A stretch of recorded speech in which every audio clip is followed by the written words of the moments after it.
Good evening and welcome to another Ferro Art Stream with myself, Ferro, and my two co-hosts, Alexander Adams and Panama Hats. How are we doing this evening? Diversity is our strength, comrade. I love the nation of Israel. We have nothing to lose but our chains, comrades. Black Lives Matter.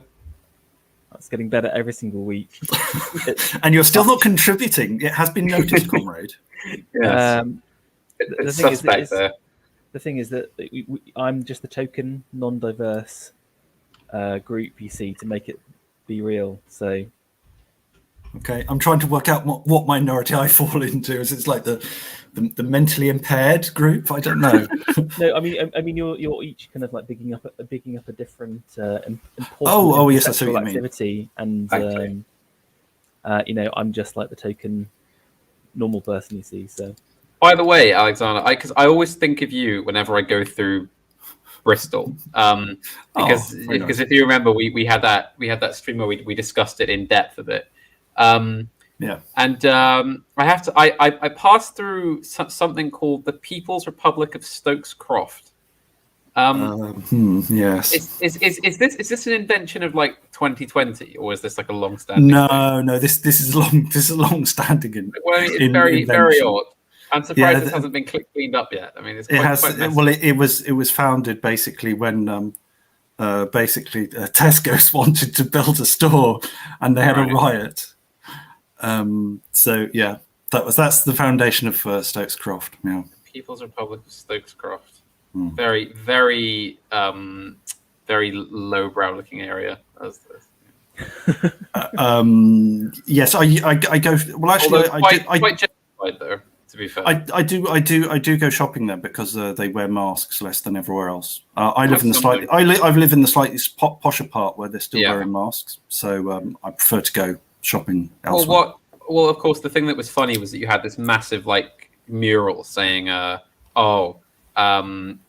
let's take the property in the hands of the people, right next to a really swanky, gentrified like vegan restaurant. Yes, it's like pristine. Yes. Yeah, the upper classes hate gentrification. Yes. Interesting. Okay, right. Tonight we are going to be continuing our journey into the kind of turn of the century sculpture on both sides of the channel. And last week, Alexander took us through Degas and some very interesting sculptural works. And I started off the English journey with Alfred Gilbert. And I don't know if you've got any errata from last time, Alex. Any apologies? Yes, I do have many apologies from last stream. I'm afraid last stream here are the errata. Yeah, I rather disgraced myself. So I would say that yes, I was wrong that the fragment from the Gates of Hell was not the kiss, it was the thinker, of course, as anyone with eyes could have told you. And and so also discount everything else I said in the last stream as well. So, but that's what happens when you rely on books that you read 15 years ago and lectures that you slept through 25 years ago. It's okay. We all have bad days. So, and also I don't actually bother looking up any of my mistakes as well. So that's the other way you can deal with that. So I think we're going to kick off again with Alexander taking us through more French people. So shall I share and we can get cracking? French people. Oh dear. Always with the French. I'm going to do a D sigh. So here is another one for your folder, hotties from history. This is Camille Claudel. Well, this is Camille Claudel, born in 1864 in provincial France. She was born into a bourgeois family, quite a conventional family. She had a brother, Paul, who's going to become important later in the story. But she wanted to become an artist, and so as a young woman, she went off to Paris to study sculpture. And of course, being a woman, she couldn't get into the École des Beaux-Arts, but she could get into the Academy Colorossi. There were a number of academies run by artists which catered to people who wanted to join the École des Beaux-Arts, and also those who just wanted training as well. And she entered that, and when her tutor left, the stand-in tutor happened to be one Auguste Rodin, who you will remember from the last stream, which of course I completely disavow, but yeah. So this is her. I think she's about 19 in this photograph. Just a quick question on that. So just women artists in the 19th century. Mm-hmm. I get the impression that there is actually quite a large amount of art being created by women at the time, but more in, I guess, in a kind of a craft setting in the home as like a novelty. So again, you'd have like young ladies being taught watercolors as kind of part of their finishing, but never to like a professional level. And then I guess kind of like only in the last 30 years of the 19th century did they sort of start to professionally go into schools and the like. Do you know? Do either of you know much about that at all? Well, I do, but if Panama wants to contribute anything, no, I'll go to you on this one. Okay, so basically there were quite a lot of options for women artists. It was basically just the academies that were the top academies that were closed to them. Not all of them. In some European countries, they could enter academies, the very top academies. They could study, they could graduate, they could become members of the academy. Wasn't unknown. Back in the 17th century, Artemisia Gentileschi was a member of the Academy of St. Luke in Florence, I think. She could have entered the one in Rome as well, but she just chose not to. I think it's basically she didn't want to pay the fees. And this was actually a case that you had sort of professional artists who didn't want to pay fees. It's quite interesting because you get this sort of, you read all about the guilds and then you sort of think, oh, well, basically everyone's doing the sort of the guild payments. They're basically proto trade unions and so forth. And then you read other books and they're saying, oh, no, a lot of people aren't on the guild rolls because they were just avoiding paying taxes. And there were lots of private academies. There were sort of also some of the newer art schools that had opened, like so the Slade, which opened in 1861 in London, was for women as well as men. There were other academies as well in Paris and London and the major cities, also a lot in American cities as well. So it was possible to get good training to a very high level. Also, women were, quite understandably, they were being funneled to more of the craft, applied arts. So they're being trained in sort of painting ceramics, applying decals and so forth. And they were doing lots of applied art. So there were actually quite a lot of them in the industry, but they just weren't always represented at the higher levels. Yeah, and I've seen some interesting photos of like Minton and Dalton Lambeth, the large ceramic companies where they've got kind of roomfuls of women hand painting ceramic ware, basically, which I thought was quite interesting. But also with the upper class, again, this idea of, as part of your aesthetic training, you would learn to paint, but then you would never do anything professionally, basically, while the occasional aristo's son would go off to be an artist as well. But anyway, on to Camille. Yeah, so if you'd like to go to the second image. So this is the Waltz. This is one of her most successful works. It's one of her mature works from 1893. So she's coming up for 30 at this age, so she's 29. And this was after she'd been working, this was nearing the end of her time at the work in the studio of Rodin. So she joined the Rodin studio in 1885, and she was there until I think 1895. no, 1893. So she was there for 12 years, and she learned her craft there. She did, interestingly enough, she did work on hands and some of the faces of the burghers of Calais, which we saw last time. So she was not. I think she was employed primarily as a stone carver because Rodin didn't carve stone himself, and so he had assistants do that. But he had a number of assistants, including Camille and also her friend Jessica Lipscomb, I think it was. So he had another female assistant, and they did also lots of modelling, as in modelling clay work and plaster and so forth. So they were doing some menial stuff, but they were also doing some artistic stuff. So they were sort of doing their own details in Rodin, finished Rodin sculptures. So this is one of her works. So this is cast in bronze. And do you know much about it? What's the kind of meaning? Is it just? Well, it was. I mean, a lot of interpretations of the works of this. Actually, throughout her life, are connected with her romance with Rodin, because she began an affair with Rodin basically at the same time as she started working in the studios, and it became quite a difficult issue because Rodin was cohabiting with a woman called Rose, who was the mother of their son.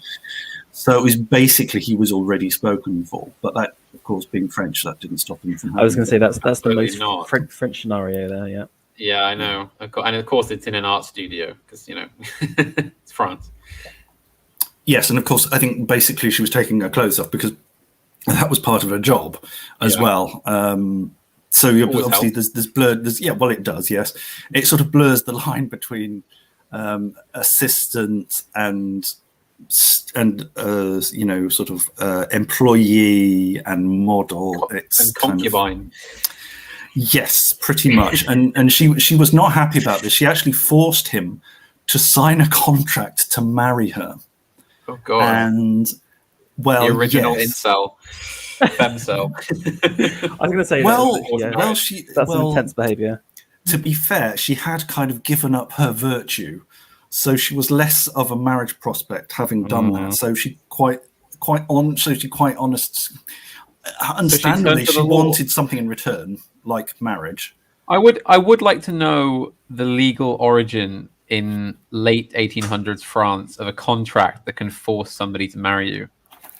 Well, I mean, it's basically it's a sort of like an engagement thing. It's like when you issue sort of that you do the banns in church, I think it is, and when it's basically it's a solemn promise that you will marry. Yeah. Okay. So it's something along those lines, but he didn't follow through with this. We will find out. Shame. I would just like to say, as a poet, Panama has that same relationship with his typewriter, I believe. That's absolutely not true. It's disgusting. I don't write poetry on a typewriter. Typewriters are for long form. Okay, your fountain pen. There we go. Let's carry on. Okay, so this is let's have a look at this. Is the Wave. It's the desk I'm married to. Oh. I'm trying to find. I actually have a book this time. So. So this is the Wave from 1900. So this is relatively small piece. So I think this is onyx and bronze. So the figures are in bronze, and then you've got carved onyx. And this is sort of relates to. This is obviously clearly related to Art Nouveau. Art Nouveau of the period was involving different materials, combination of different materials. So you had like metal and wood and different types of stone. You remember we saw in the Orientalism stream, we saw that sort of the sculptures of Africans where you had the heads and the clothing in different materials. And this is kind of just basically an extension of that, because there was this debate about how much is Claudel fine art and how much is she sort of applied art, because this gets into the territory of decorative arts. Yeah, interesting.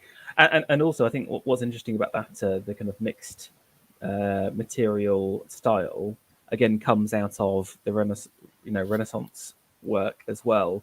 So it's kind of like a lot of this kind of Art Nouveau multi-material is academic. It is actually derived from the Renaissance at the same time. So there's this sort of weird traditional element to quite a modern style, which I think is quite interesting. But tell me a little bit about what's going on here. Are they three grown women, or are they meant to be children? Yeah, so no, these are three grown women. There's I think we've got another one later on that relates to this.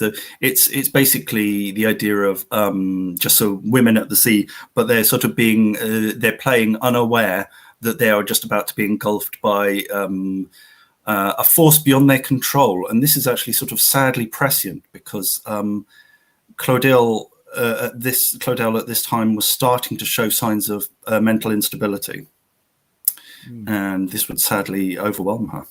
I think the contract probably is the biggest flag. Yeah, breaking the contract wasn't so good. Yeah. So these are the gossips. So this is I think a bronze version. I think there was also another version which has a combines metal and stone, but this is the version which I think is in bronze. Yeah, I'm not sure. I rather like this one. This is my favorite of the ones we've seen so far, I think. Yeah, so basically this is a bathhouse, and you have again here more women getting together, and they're sort of sharing gossip. And so you have this idea of the mise en scene, the diorama.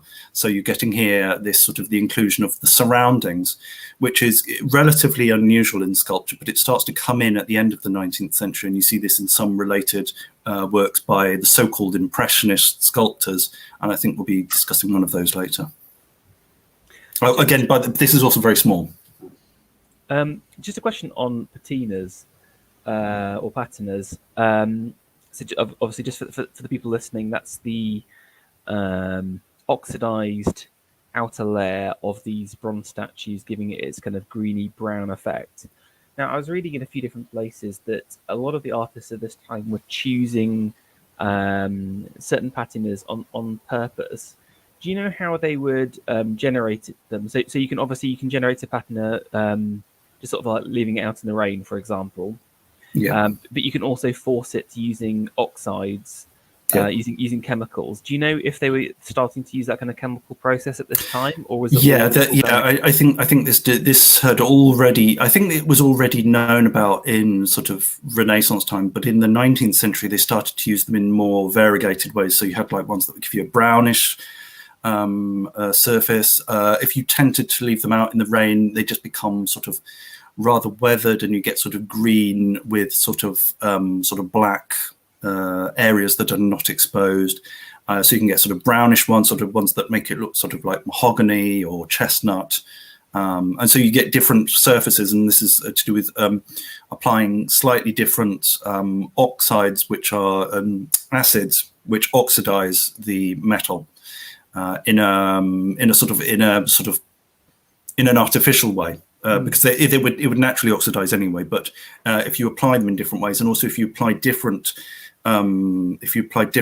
solutions in different areas, you get different effects. And this is kind of interesting because it relates to a big dispute that was at the beginning. I think it was at the end of the 18th century, where you had the classicists who were supporting Thorvaldsen, who's a Danish neoclassical sculptor, and the people who were supporting the Italians, basically Canova, where Canova was actually starting to tint his sculptures. So he'd get sort of like a little bit of sort of pink pigment and apply it to the lips and the cheeks and the nipples and so forth. And this was seen as extremely vulgar because it was seen as extremely impure. And Thorvaldsen was known for being sort of very severe and never colouring any of his sculptures. And so there comes this debate about, polychromy and statuary, which is quite a big debate, but that became a live issue at the end of the 19th century, end of the 18th century. I just ask because I do think that the ready colour here is quite unique, or maybe it's just the lighting on here. And I do wonder whether it's been applied afterwards to give it a kind of a bit of a, almost like a light highlight. You can sort of see on this right arm here, it's very yeah. I mean, what you would do is you would apply it, and it's like you would leave it to sort of burn for a while. But if you lift it off a little bit early, it becomes less severe. So that's how you can get the highlights. So you can actually apply it. You can rub a cloth over the material before it's been on too long, And then when you wash it off, you'll find that the areas that have been rubbed have come out slightly lighter, and the areas that have not been cleaned and have only been later washed, they come out darker. Okay. Do you call it patina or patina? Patina. That's what I would call it. Okay. And so I think this is a different. So this is a different version. So this is actually a different version of the same thing, and this is cast. Obviously, this hasn't got the surrounding either. Just to follow, somebody mentioned something in the chat in a roundabout way. How much do these pieces change depending on the light and the atmosphere around them, in terms of the texture and color? They do. I mean, that's a very good point, because I've seen these in exhibitions, and when they're poorly lit, they are almost incomprehensible. And I've written about this in reviews. Is that if you have a very harsh directional light, especially like a sort of just a unidirectional light, you get these terrible glaring, glittering highlights, and then everything else is completely black. So it's completely illegible. It's like virtually abstract. But if it's gently lit, if it is directionally lit, but preferably not too strongly and slightly different from multiple angles, then you can get a very good sense of it, like being a rounded form. And that's very key. So lighting is extremely important. Yeah, and just to kind of emphasize this, I would say this is actually quite strongly lit from above here, so you can see the kind of really white areas. Yeah. The problem is your eyes adapt to the level of brightness. So if something's very stark, then you kind of you sort of lose a lot of the kind of darker tones. But can you see that it's been placed in this like light box as well? So the kind of a grey background, and the light will bounce off the walls here, creating an effective uplight. A reflected light from the sides here, giving you a softer diffused light, allowing you to see more of the stuff. And you can see that on the butt here, the kind of butt shading, basically. So it's actually not too badly lit, but I do prefer this. This is a bit. Yes, I prefer that one as well. Yeah, it's got a Renoir-esque quality, whereas this one's a bit more Rodin-esque. Yeah. So this, there was a claim that this was actually. So this is sculptured by Rodin. So there was this claim that this was actually her modelling. This is actually Camille Claudel modelling, but I believe the dates are slightly wrong. So this isn't her. But maybe this is a later version of something that she actually did with him in the studio. I think there was a film in which she's. Sort of like a feature film made in the 1980s that has a scene where she's doing something like this.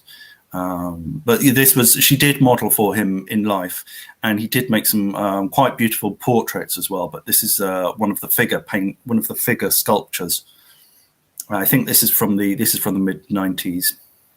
And then again, is this just a like I said, a portrait, or is it? Well, I mean, they're all sort of they're sort of portraits, but symbolic, So obviously, Rodin is classed variously as a symbolist and as an impressionist. So he was quite interested in sort of symbolizing, sort of heroism or sadness or intimacy and so forth. So he used to sort of, and obviously he would be taking a particular model and finding, I can do this particular thing with them, and that sort of evokes sadness or melancholy or intimacy or so forth. Because again, I was just thinking back to, if you remember last time, was it the Isis work? The Iris, Messenger of the Gods. The Isis work is something very different. Where Iris had that kind of the leg held in a very strange, almost acrobatic way, and you can see that there's that similar form here. You've got the head turned, tilted, and it's quite tender, but also very odd. I mean, it is similar to Degas in that he puts figures into very strange poses, but at the same time it's not sort of entirely animalistic. It's a combination of the elegant and the sort of reflective, and also the surprising and shocking aspect of the physical body that had not been sort of displayed in sculpture before, which is one of the reasons why Rodin is so revered as a sculptor. Yeah, and again, you can see that kind of tenderness in the neck and the kind of the beauty and softness of that combined with a kind of almost like vulgar pose that she is in at the same time. So yeah, no, very, very interesting that she's kind of taken that. How do you think that she related to the kind of women models differently? Do you think that Rodin had like a deeper connection as a man, or do you think it not much? Well, I mean, she chose subjects that were very similar to his. So she was sculpting her own. So she was doing actually more modeling work and in clay and plaster and casting in bronze than actually carving stone for herself. When she was working for Rodin, she was doing perhaps a bit more stone carving because that's not something he could do. So when she was doing her own work, she was doing something slightly different, but she was choosing subjects that were the same as his because they were largely female subjects. She did do some very nice portraits, heads, which are slightly more realistic than Rodin's. Rodin's are more kind of expressive. But she was quite fastidious about her work, and then as basically the paranoia got a grip on her, she started to destroy her own work. So we've lost a lot of her own work, and then she was going through a period of around 1900 where she became very isolated. She couldn't get any commissions. She was having arguments with people all the time. She became extremely paranoid, and eventually things escalated. Do you want to? That is the end. So basically, what happened to her was she became extremely isolated. She was exhibiting less and less. She was from about 1900. She didn't make any more new sculptures. There were just some casts of stuff that she'd done before. And just after her father's death, and her father had been kind of like quite protective and supportive, in 1913, she was committed to an asylum by her mother and her brother. Oof. And she remained in that asylum until her death in 1943. So it's a very sad tale. 30 years in the asylum. That's sad. Very sad. Yeah, I mean, and there's this debate about, well, how was she mentally incompetent, or was she just being an embarrassment to her family? And there's the degree of debate about that, but it does seem that she did go through some periods of extreme mental illness and great distress.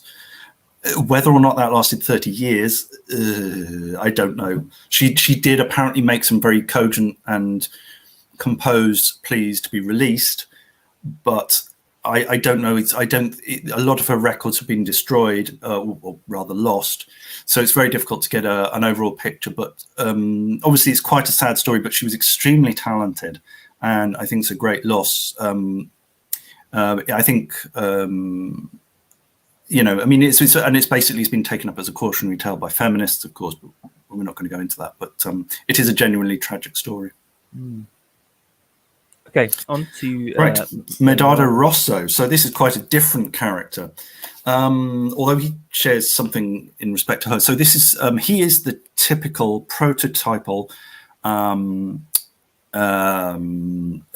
impressionist sculptor. So there's this question about impressionism. Well, it's famously it's an art about color, about painting, about surface. So how can you do that with sculpture, with monochrome sculpture? Because he didn't. Well, we'll get on to that. Can I just talk about this picture here? I mean, this is a fine picture. It is. Chad pose, very excellent self-portrait. Great moustache, stove in the corner. Yes, it's very dramatic. Bellows on a wall, picture on a chair. These are all power moves. These This is true rustic early 1900s artists living right here. I'm taking down all my picture frames and just putting them on chairs around my house. This is obviously a self-portrait. Now, it's Medardo Rosso was very canny about. You remember there was that photograph we showed of the Rodin where it was used by Deichen, whereas that was that dramatic view of the Balzac statue from a distance. So Rosso was very canny about promoting his work through photographs. So he was an Italian. He was born in 1858, and he worked primarily in Milan until he came to Paris. And this is him in Paris, where he was a sort of colleague, competitor with Rodin. Here is one of his better known works. So this is the Golden Age. So this is a sculpture of woman and child, and obviously you've got the sort of broken surface. So it's got a sort of like scattered, dotted quality that you have in Impressionist art. It's got sort of like it's composed out of brushwork. Yeah, it's very raw, isn't it? Yeah. It almost looks like a piece of rock that you just found, and it just happens to have weathered in a specific way, isn't it? It's very. And this is part of the you remember this is part of the aesthetic of modernism. One of the points of aesthetic. The credentials of modernism was the fragment or the rough finish, and this has both. Yes. What does the Golden Age refer to? Because I think for me, this is an expression all too well known. But well, I think maybe it's just sort of like the golden age of being embraced by your mother and being young and being at one with your mother. I think that's roughly what you could say. Because it's interesting, is it's like obviously the golden age. You think of it as like a purely positive thing, but it's that the cry out, the pain, the need. But it's not necessarily a cry of pain. I mean. It probably is. It's probably one of, or at least of annoyance, anyway. This is a child that hasn't been fed. Again, I told you, I know this cry. I can tell you already. This is a child that needs. You know it well. Needs a hug from its mother, basically. I think Rosso himself didn't marry. Interesting. Yeah. This reminds me. Sorry. No, you go. Well, this reminds me a bit of the encased people from Pompeii. Oh yes, yes. The ones that are sort of rendered in ash, who were found about this time, I think, wasn't it? It's the last decades of the 19th century. Yeah. What's he sculpting in finally? Because this is quite. Is it? I don't know this one, but we're going to come on to ones later which are wax. This may be So this is a wax cast. This is definitely. I don't know about the previous one, but this is wax. This is in yellow wax. Now, something that Rosso did was that he was one of the few artists who actually used wax cast as originals. Now, wax casting was something that you did usually on the way to casting in bronze. So what you do is you make the mold and then you pour in the hot metal, and that would melt out the wax, and the wax would immediately turn to gas and be replaced by metal. But if you kept the wax, you end up with wax sculpture. Unfortunately, wax is not extremely durable. So very few artists have used it as their final medium, but Rosso was unusual in doing this. I got to be honest, the finish of it as well is quite disgusting. It reminds me of like whale fat, or it's very organic, isn't it? I guess. Yes, I prefer the first finish. Yeah, but it's interesting. He's changed the face a little bit here. This is definitely more of a it's a different version, but it's the same. I think is it a different version or is it the same version? It's you can see more teeth. Okay, no, it's a different version. It's a different version of the same thing. Yeah. Because there was. We'll come to a case where he's got the same cast and he's doing it in different versions. Okay. So this is a sick person in armchair, 1889. So again, this is very roughly finished. Because again, I've seen stuff like this where again people would do that as part of kind of larger schemes as their kind of almost first pass. You know that's their working out proportion and positioning, but kind of he's finishing at this stage is quite that's a good point, because there were very roughly finished sculptures that were small and in wax or in clay that were made by sculptors in earlier centuries which were basically, as you said, just basically setting out the form, getting the proportions right. And they were very often discarded because they were not seen as of any value. But here, Rosso is making these sort of first sketches, his final versions. And of course, this is the same as the Impressionists, because the Impressionists were criticized. The painters were criticized because they were throwing impressions. They were just giving sketches. They weren't finishing. They weren't getting a nice consistent surface. They weren't covering the whole of the canvas and so forth. So this is the equivalent of the Impressionist paintings, and he was well associated with the Impressionist painters, and I think he did accept that description. Just on that idea of the kind of the rough finish, I believe they call it a maquette, don't they? Yeah. And it's worth having a look for some of the kind of more finished pieces, maquettes, because you can sort of see the process the artist went on during that journey and how it altered. So, for example, I ended up, we were looking at Leighton's, Man Wrestling the Snake, or the Tate Britain has the maquette that he made for that. And again, it's interesting. There are some slight changes to that, but this obviously would be this piece here would be quite bold and shocking to kind of finish at that, but it has a kind of a dark roughness to it, which I quite like. At the same time, there's a bit of expression on the face. It almost reminds me a little bit of Francis Bacon or something like that, so some kind of like tortured figure on a chair, disintegrated, and that's the kind of ties back to the kind of or Giacometti. Yeah, exactly. And again, you got this idea of sickness and unwell. So again, it's all about imperfection and the diseased and what's wrong. So it does look a bit diseased. Okay, so this is Woman in the Street. This is 1893. Again, this is like a sort of one of those paintings you get of street scenes, especially by Degas, where you have just like a passing figure glimpsed through a window. And it was very much these sort of passing impressions that were the subject of Rosso's work. He didn't make that many pieces.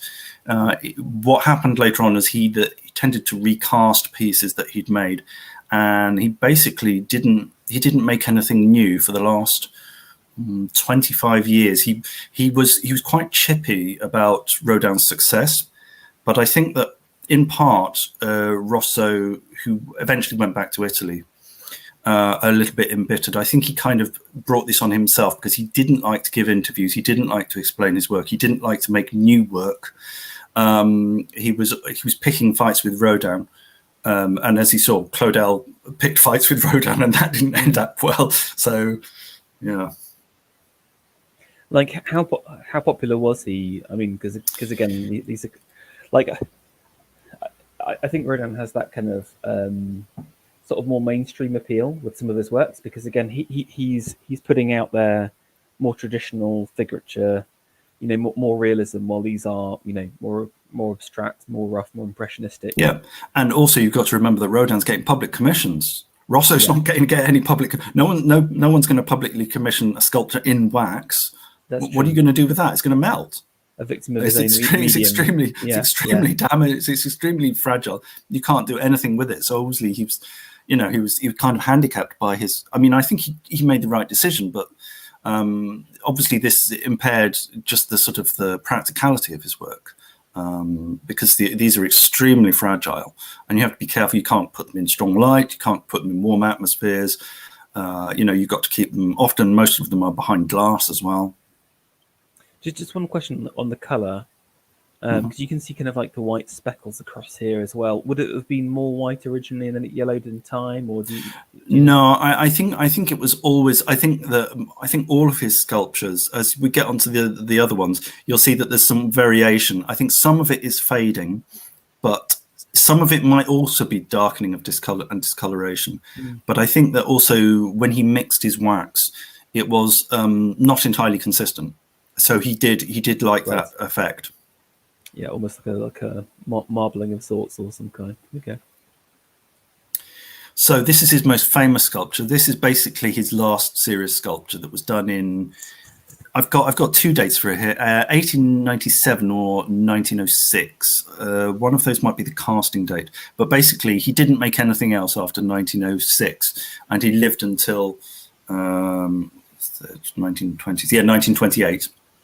So again, like Claudel, did nothing in the last 20 years. He wasn't locked up in an asylum. He was quite well known as a sort of as a respected senior person in the art, but he just basically stopped making. And this is this is Ecce Puer, Behold the Boy. So this is a sculpture of an adolescent boy, and this was recast.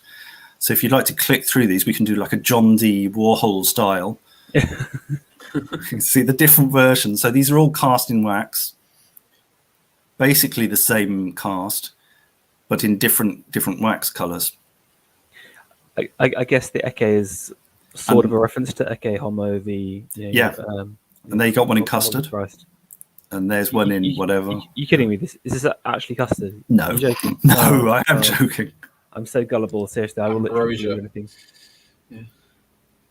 So there you are. I mean, these are all either the same one or variations of the same one, and they're in different casts. And this is again in wax. So some of them look like stone, some of them look like wood, some look really weathered, some look kind of artificial.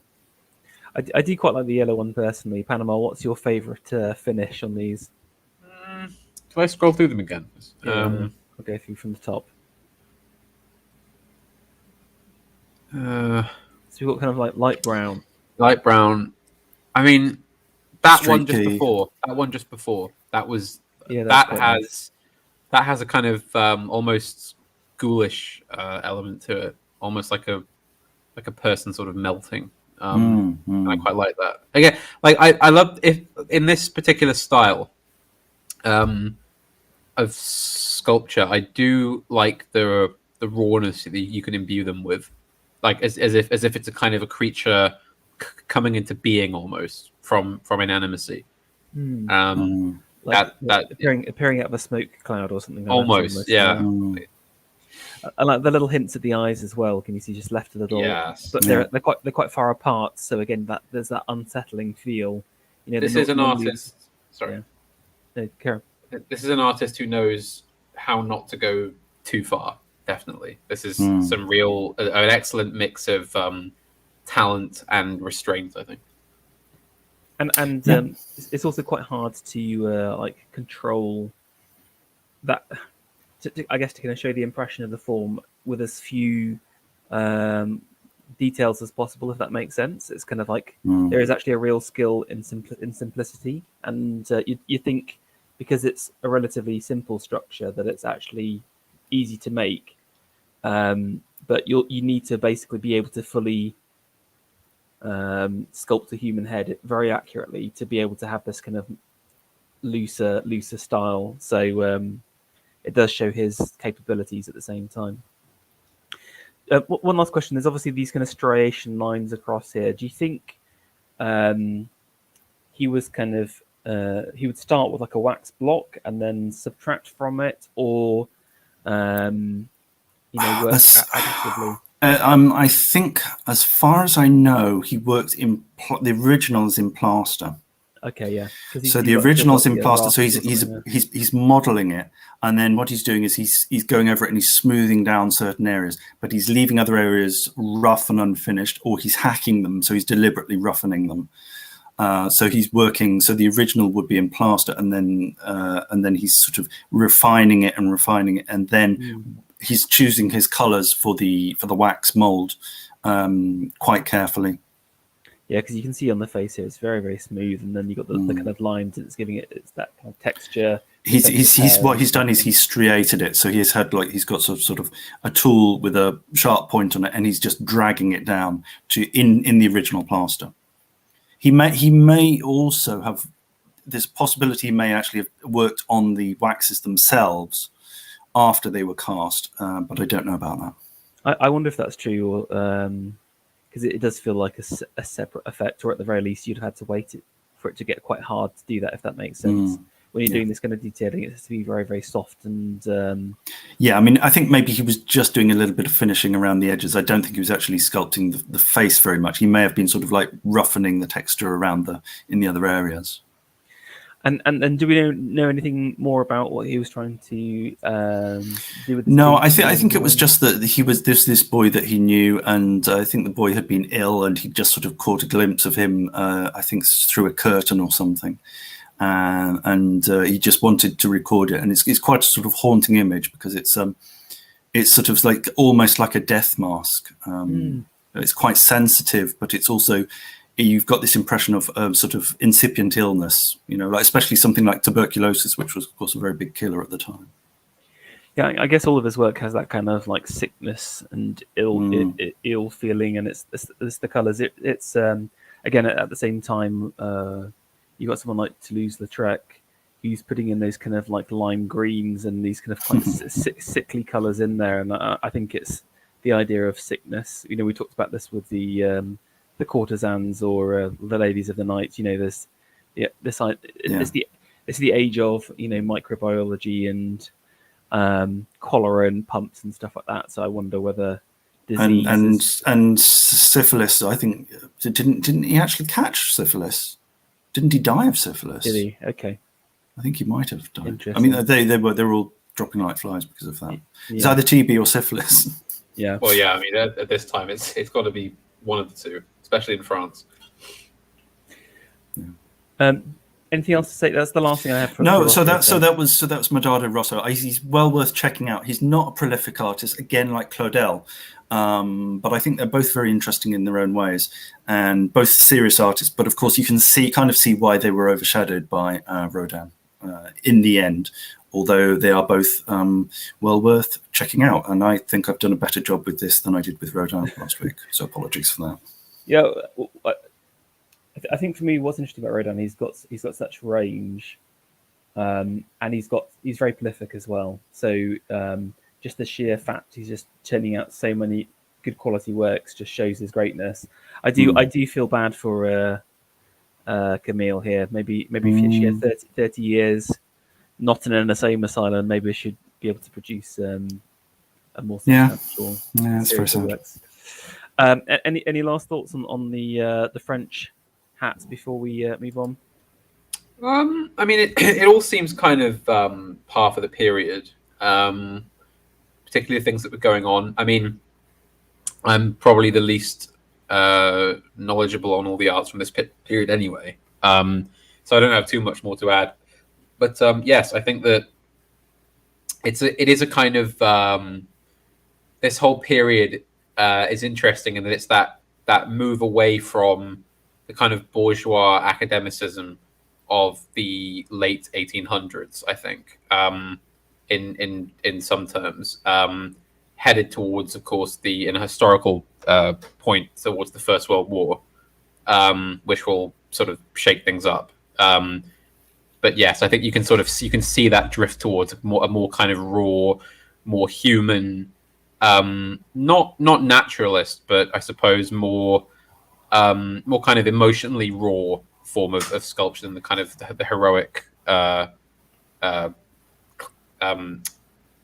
classical type stuff that was being done a few years before.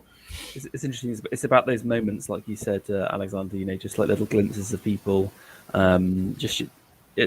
There's that kind of following on from, just the kind of peasant paintings we saw in the kind of previous series as well.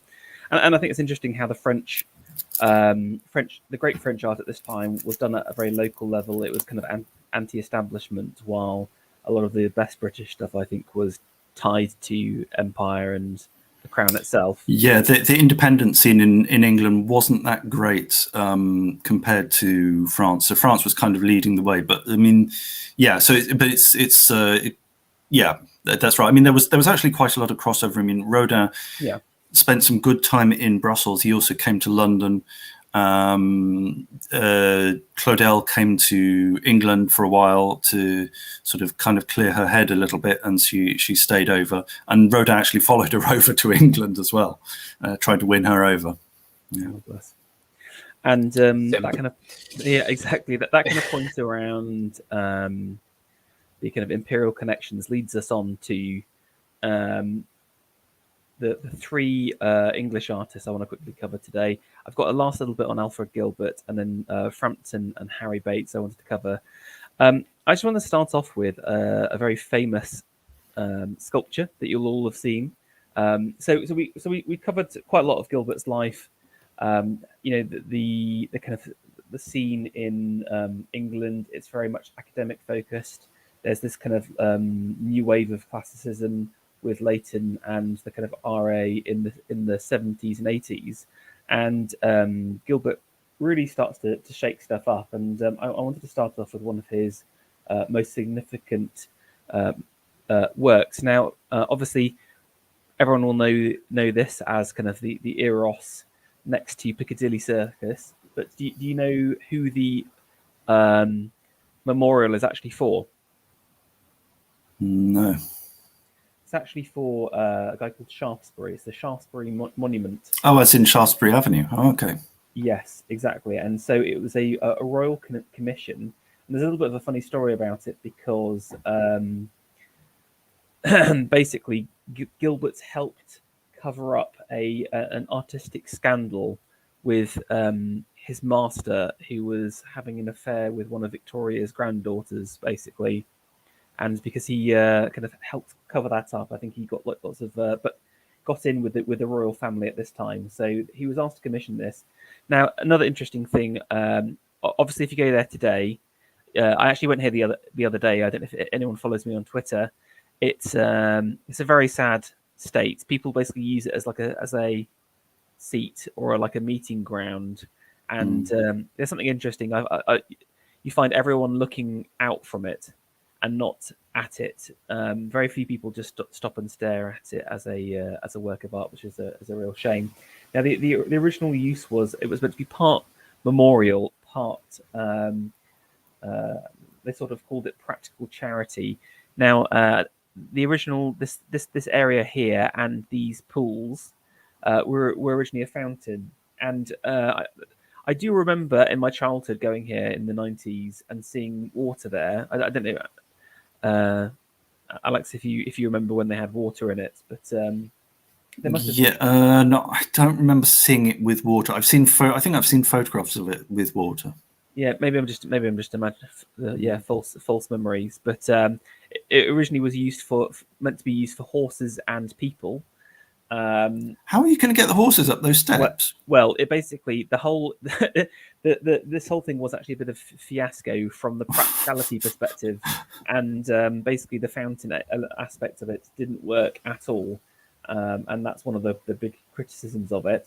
There's kind of three sections to it. There's the these kind of the watery area down here at the bottom. There's this area here which holds the bust of Shaftesbury, which is hidden, and at the top is the Eros. Now, there's meant to be a Gladstone inscription as well, but I haven't managed to find a nice picture of it. Here's a picture of the fountain as it was, and you can see here how it's these are quite pathetic splutterings of water here, and people found it to be impractical. But I quite like these these kind of fish and putti on the watering levels. So very dynamic, very Gilbert. Here's the picture I took the other day. Sadly, the pools have now been used to store McDonald's bags instead. I thought this was like an absolute crime. Well, what hasn't? Yeah, this is actually the decline right here. And AA put them there as well. Yeah, yeah, exactly. He's the guy. I love the derelict, you see. Yeah. No, so I haven't actually got a zoomed in picture, but the model used for Eros is actually the son of quite a famous Italian model that was used by the Pre-Raphaelite Brotherhood, and he actually lived on to be until the 70s, and someone tracked him down, and he was working in an aircraft factory in as late as 77. So imagine you're the guy who's on top of the the Shaftesbury Monument, still alive. But one interesting fact is obviously the Eros statue itself is very dynamic. He's kind of flying forward with his bow. He seems very off kilter, and um, Gilbert managed to cast it not by using bronze but by using aluminium.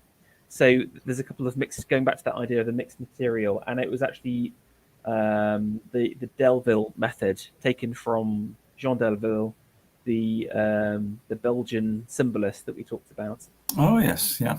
a little while ago. So it's interesting. So again, he's getting kind of inspiration from the continent and using those techniques to do it. Now, the actual monument itself was loved by the elite, but hated by many people.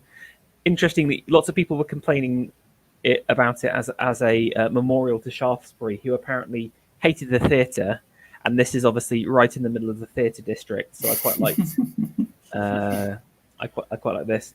A lot of other people didn't like the fact. So again, if you know anything about the architecture, this is all John Nash's work. This is Regent Street. You're looking down, and then Piccadilly Circus is another one of Nash's inventions. And at the time, it was covered in billboards, etc. You know, the kind of Victorian hoardings. And there's a quite good quote here where someone was saying, "People have told me that this is inappropriate to the surroundings. It is. It's the fault of the surroundings. In a more enlightened age than this, Piccadilly Circus would be destroyed and rebuilt merely as a setting for Gilbert's duel." So I like that idea that even though people didn't felt like it hit the or matched the surroundings that much, that it should be it was worth. He was trying to ennoble the situation rather than to match it. Yes, exactly. So that's kind of one major piece now that everyone should know. But his actually, or I think, more substantial work is the tomb of the Duke of Clarence. Now, again, I didn't know much about this. Obviously, Victoria had a bazillion grandchildren, but the grandson who was in line for the throne, so that's the Prince of Wales' son, otherwise known as Eddie, unfortunately died in 1892. And due to the success of the Shaftesbury Commission, Gilbert went on to he was hired to do the tomb for Eddie. Now, Eddie sounds like he was going to be a terrible king. He was described as a shiny goldfish who loved to dress up in finery and chase after women, but not do such a good good job. But the queen herself, interestingly, helped choose Gilbert and also visited him several times during the construction of it. Now, this is at Windsor Castle, in one of the chapels originally created by Henry III. So you can see all this kind of background here is done during late medieval, just before Tudor period. So there's very kind of Gothic and austere setting.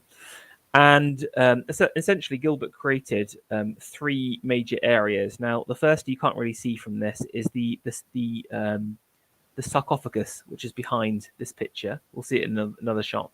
Then there's the kind of figure of Eddie on the top here, and the two angels. And then there's what's described as the grillage around the side. So here's a again, unfortunately low res. I think you can't actually get access to the tomb properly these days. They sort of block it off because I haven't managed to find that many modern color photos, I'm afraid. Here's the space. This was the best I could find, and you can see it from the back here. So it's very grand for the space itself. But can you see across down here? Here's the tomb, and you've got the figure of the man and the two angels. So the sarcophagus is pretty standard. It was made in onyx again. But the figure is more impressive, and this is quite a good photo that I managed to get. So again, you can see the mixed materials here. So the head and the hands are made out of ivory, carved ivory.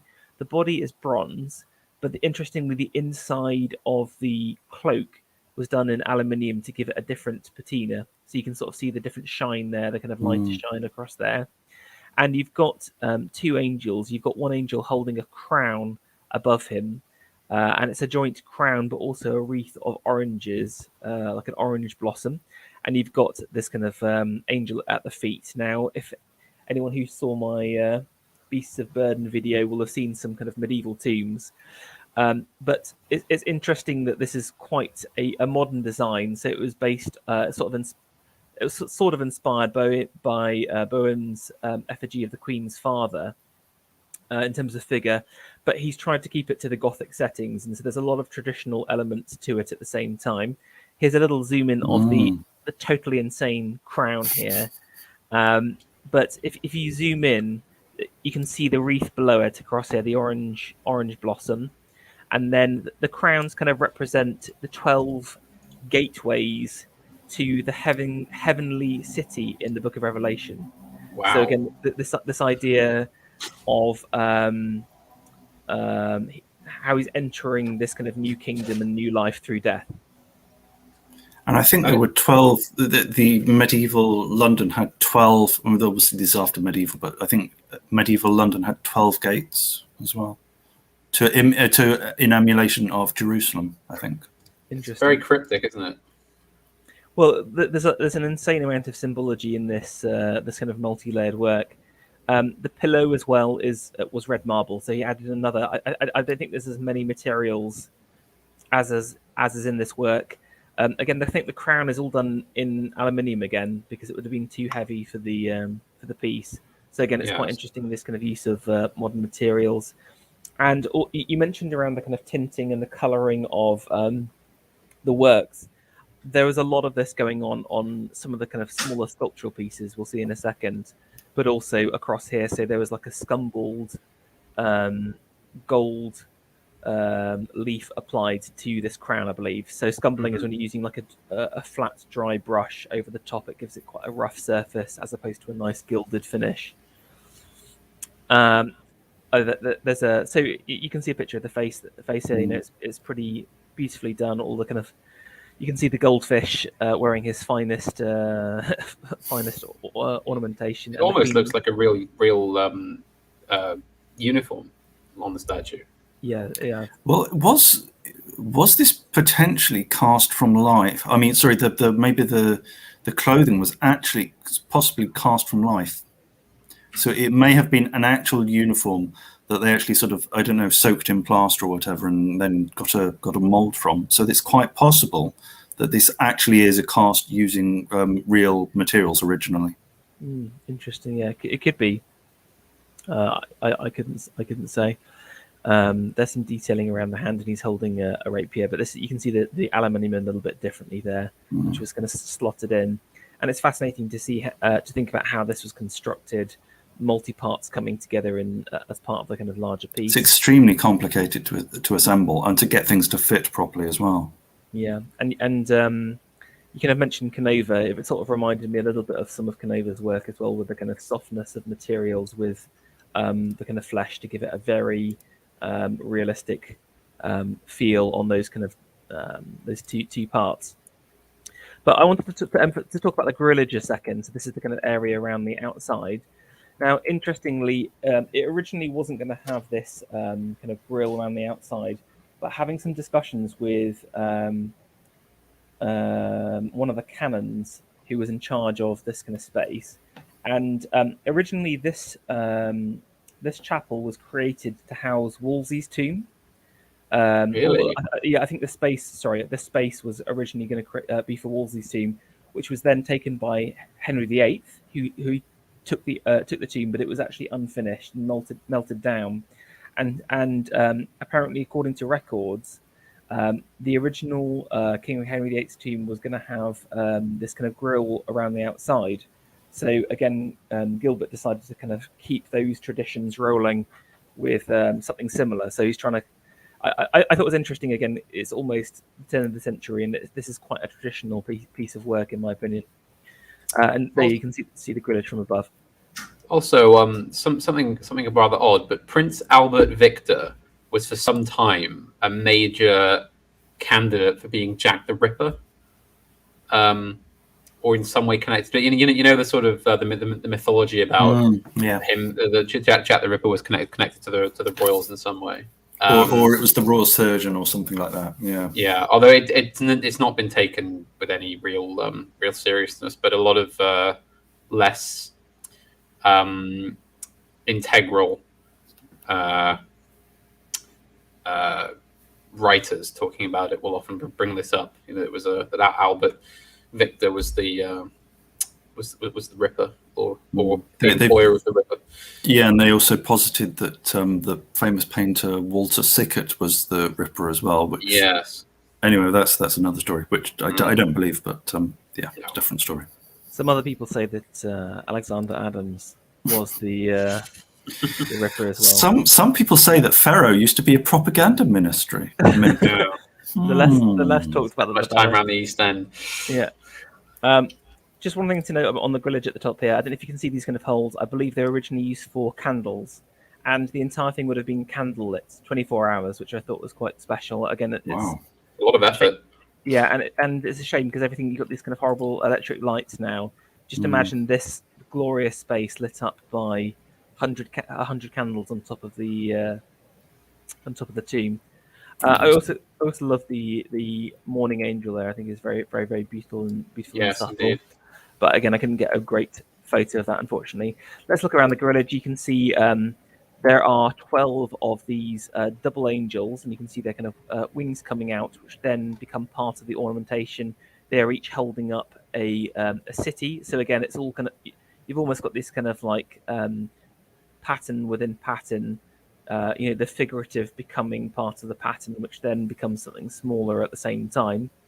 And then above each one of these pairs of figures sat another figure. So there was meant to originally be 12 spaces for like 12 characters, and we'll talk through those in a second. There's a close-up of the angel. So again, even these kind of like individual angels, I think, are very beautiful.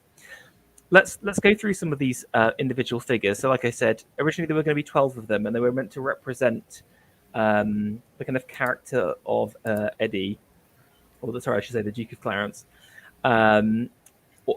And they were also selected by the Queen herself. Do you want to have a guess which saint is this? This is Panama. I mean, this would be Anglican. I mean, my immediate. There's a very Marian aspect to this. 100% right. This is Really? Mary. Well done. That's excellent. Very saint spotting. Very, very Catholic style of statue and presentation for a Church of England thing. Yeah, the Anglicans. We've got a few. You like your Mariology. You obviously haven't been to a high Anglican service, my friend. That's the one thing. Not for a long time. But interestingly, he described what he wanted to do here as Mary in a wild rose, and then the rose sort of wrapping around herself and becoming like a large crown of thorns around her, which I thought was quite beautiful. You've got obviously this kind of naturalism, almost a bit of impressionism as well, I think, in terms of the kind of layout, but then obviously the kind of realism in the face. He also always puts hats on the women, which I quite like as well. You know, his second and most famous figure is this one of St. George. And you've got, again, you can see how the kind of pieces would have sat together. Everything is kind of individually cast. Again, I think the sword is done in aluminium again to give a different effect, and everything else is bronze, and then ivory for the hands. He's giving a blessing with the right hand, and then with the left, he's sort of leaning on this ridiculously oversized but pretty awesome sword. The sword itself has mini crucifix and Jesus on it, and you've got this kind of Burne Jonesian armor again. This like total flight of fancy, but again, I think very, very beautiful. And the pose itself is, you know, the contrapposto, similar to Icarus that we were looking at last time. That kind of previous work. So very cool. Mm-hmm. Now this one's going to be very difficult for you, perhaps. Do you want to have a guess at which saint is this? Another female saint. It's really difficult to tell. Very angelic wings there, or would appear to be angelic wings. There's too many chances here. I'm trolling you a little bit here. It's St. Elizabeth of Hungary. St. Elizabeth of Hungary. Yes. Now, the reason Right. why she was selected was apparently she was an ancestor of Albert, the consort of Victoria, so through the Germanic lineage. And her story is that she was married to a pagan husband, and the husband, like the people were starving, and the husband didn't want to give food to them. And because she was such a charitable Christian, she took apples and smuggled them to the peasants. And the king caught her doing that, and she was smuggling the apples in her clothes, and the husband caught her doing that, and he was going to execute her, but she dropped her the kind of where the apples were hid, and they all turned into rose blossoms, and that was her miracle. And he was so inspired by that he converted to Christianity. So I thought that's quite a charming little story. And you can see here, these are the kind of roses descending out of her sleeves, just like the miracle. The dress, incredible. The dress itself is kind of like it's that mix of we looked at some of those Klimt's dresses last time. It is that kind of almost Edwardian, late Victorian style dresses, these kind of long cut. But then again, with these kind of Gothic elements, she's wearing like a crown and a headdress, these pauldrons and large wings, like you said, hats. But I thought this is a very, very, very beautiful sculpture, just in its own right. Interestingly, again, another Catholic saint surrounding this tomb. Well, exactly. Read into that. Was Albert a Catholic? He can't have been. No, he must have been. So. I'm sure. Yeah, there's no way they'd let him get away with being Catholic. Okay. Yeah. Interestingly, each of these figures, he got into a little bit of trouble because he sold them individually to a couple of collectors to make up the money. So there are some individual versions of these as well that you can hunt down and take a look at. Oh yeah, originally in her left hand, she was meant to have a staff as well, and this is one of those individual pieces. And the robes had these kind of inlaid gold works as well. Her face was made of ivory, and in her left hand is another rose as well. The fourth piece is another masterwork in my opinion, which is the angel Michael, and there you can see his kind of large angelic wings, and in one hand he's meant to be holding I had it described as a crucifix, but again I'm not sure about that personally, because obviously it looks like more like a staff or something, but you've got these additional kind of wings around the face, which is kind of reminiscent of the descriptions of the seraphim, which have the kind of wings covering up his face. And one cool thing, so you've got basically these two figures here, and if you can see, this is the soul of this is like a sprightly young woman across here, and she's been chased after by a demon. You can see his kind of demonic wings and reptilian features, and Michael's sort of stepping in and swatting the demon away with his gigantic sword. Excellent. One quite cool thing that Gilbert mentioned, I don't know if you can see down here, he said that he included this little city across here to kind of show the scale of the angel, which I quite liked. This angelic force is literally, 600 stories high, and a powerful force. Now, so those first four figures were basically the best ones he did, and basically he started to run out of money and steam at this point, so that the ones after this are lesser work. So this is Edward, King and Martyr.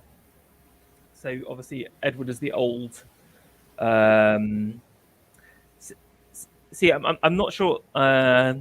I think I've got the wrong guy actually. No, I'm thinking of Edmund. Anyone in chat who knows much about this guy would be great, but I haven't got many details. Ladies and gentlemen, please welcome to the stream, Apostolic Majesty. If only, my goodness. I would actually love to do that as like a deepest lore stream, as like name that saint and then and here we go. We've got St. Patrick and St. Margaret here as well. But you can see these are obviously kind of lesser works with less time and effort put into them, but both quite charming in their own right. Now, sadly, at this time, he basically run out of money, and so he didn't end up finishing the 12 figures for another like 20 years, basically. After he returned in exile, I mentioned he went bankrupt. Here was quite a cool little photo. In the meantime, didn't you say he ran off to Belgium or something? That's right. He ran off to Belgium after basically being cast out of high society for his debts, basically. But before he did, he created a beautiful artist residence in Maida Vale, number 16. And I love this. This is his son fencing with Alma Tadema, the famous right. Dutch dwarf, but painter, and they're fencing without masks, which is exceedingly dangerous to do. Yeah. It's very dangerous. But I like excellent way to lose an eye. Well, it's got that Evolian spirit to it. I thought you'd appreciate that hat.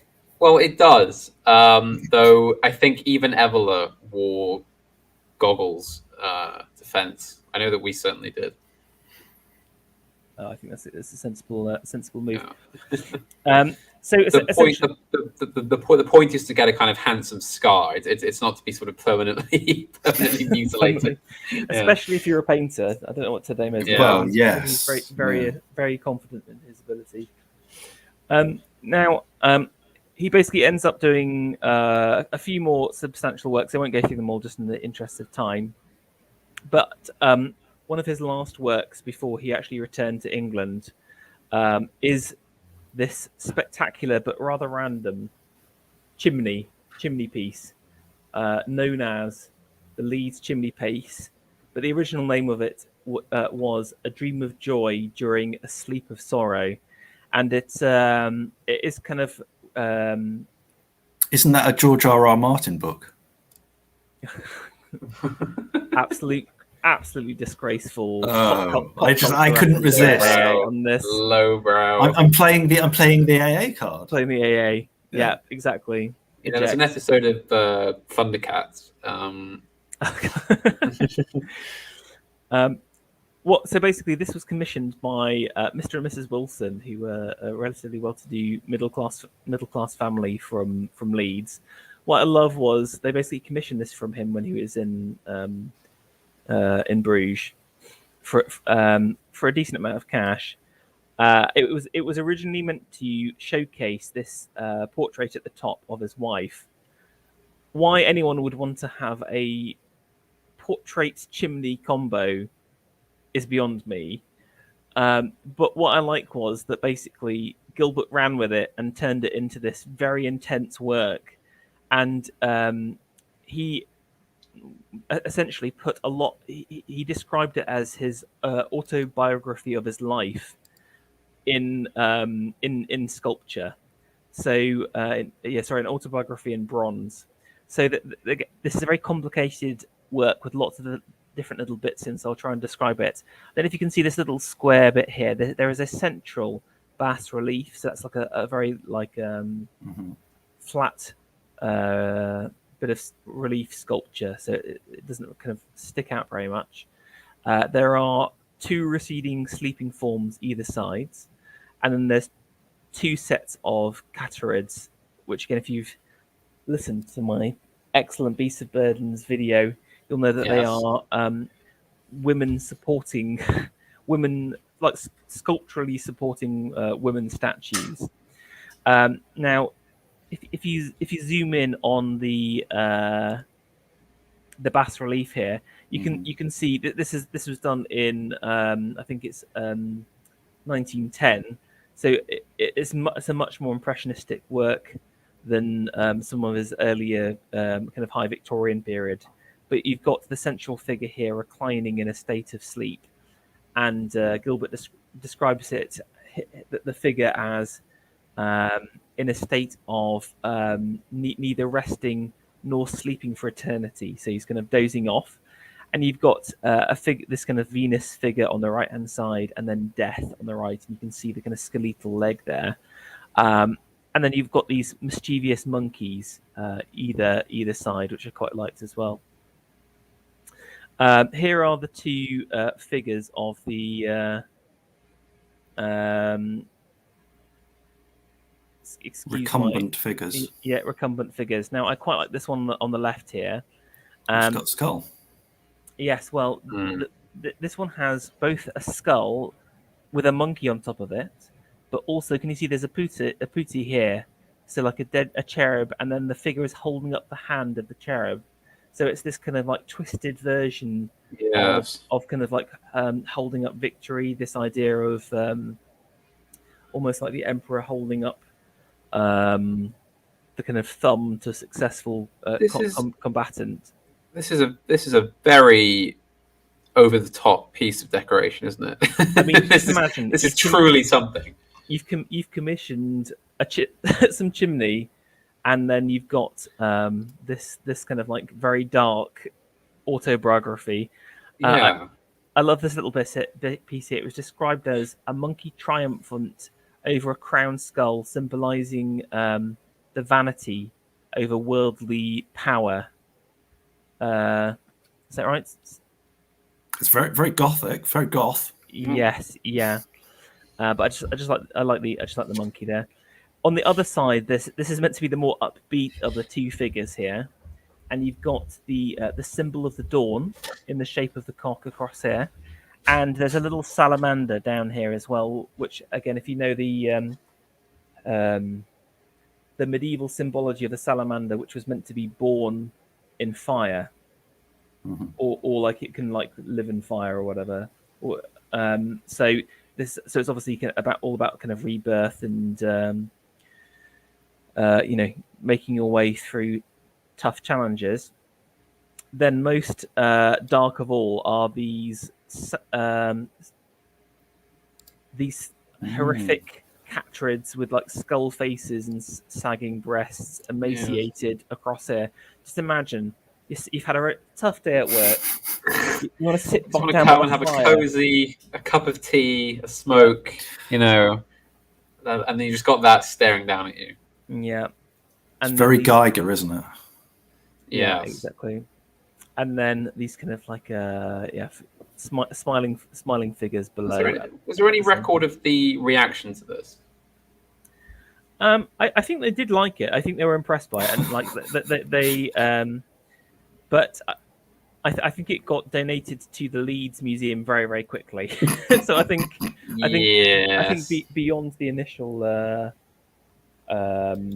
owners, and there you go. You can see the sculpture, which it's not by Watts, but it was very GF Wattsian in my opinion. But it's done by different sculptor. When I was a child, my mother used to have hanging over the mantle. Well, it's still there now, actually. A Lucian Freud painting of an emaciated woman with two emaciated dogs, sort of in starvation and poverty and I don't know if you know the one. And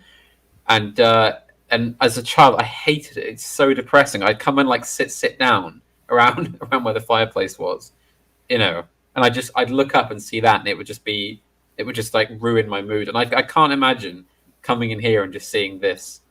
And just having to just look up at this, but surely it would cheer you up if you were going to inherit it. Was it an original painting? Yeah. Well, you don't think about that as a kid. No. Well, I mean, it's like if you're going to inherit it. I mean, that's so materialistic of you, Alexander. This is dreadful behaviour. No. Yes. Longing for the death. No. Well, actually, I mean, it can be a burden if you've got a really expensive painting. You just don't want to hang it because you get paranoid about getting damaged or something. So it can be quite a bit. Like if you've owned. I mean, with this, I don't know what its monetary value would have been at the time, but it might be. It's not probably going to get damaged or something. But looking after something that's very expensive, yeah. But like, I thought it's totally wacky. Totally over the top, but still a very magnificent work. It sort of reminds me of The Gates of Hell, actually, in terms of kind of its monumental size and the amount of sculptural depth to it. There's lots of these different little parts which make up the overall piece. Whether I would have this at my house or not, I'm not so sure. But you need to know the context of the rest of the house. Maybe if you're going on goth vibes. Yeah, if you live in a castle, it's fantastic. Yeah. So that's Gilbert. We've got two other people who are part of what was described at the time as this kind of new sculpture movement, and the first one we'll go through Bates. Now, what's interesting about Bates is he's a little bit earlier than Gilbert and does two quite important works. Which inspire Gilbert in a number of ways. This is Mors Genua Vitae, which means death, the door to life in Latin. And you can see here this kind of womanly figure who's clearly dying, being taken by an angel. And again, you've got the mix of the ivory and bronze here in the work. You've got the kind of stepped nature, the city below. I thought it was quite an interesting piece. Again, maybe a bit of reminiscent of the kind of Icarus of Gilbert at the same time. And then one of his most famous pieces of work is Pandora, and you can see here the story of Pandora, who opens a box and all the. Is it just evil spirits? I can't remember exactly what. It's all the evils in the world come out, isn't it? Yeah. But yeah, you've got this combination of kind of quasi-classical nude. You've got this, I would say, very kind of French style, sort of eroticism in the actual sculpture itself. If you see a lot of these kind of like turn of the century sculptures, they are very much, these kind of beautiful lithe women. But then it's combined with the kind of the detailing around the box, which is just insanely again, the box, if taken in its own right, would be considered a really beautiful piece of art. But the combination together is quite special. Is it actually hollow? Good question. I imagine it's solid. I don't think it's it's functional. Sorry to disappoint. No, I just thought maybe you could use it. Might like be sort of like a jewelry box or something. Yeah. He also went on to do these kind of like little bits of relief work as well.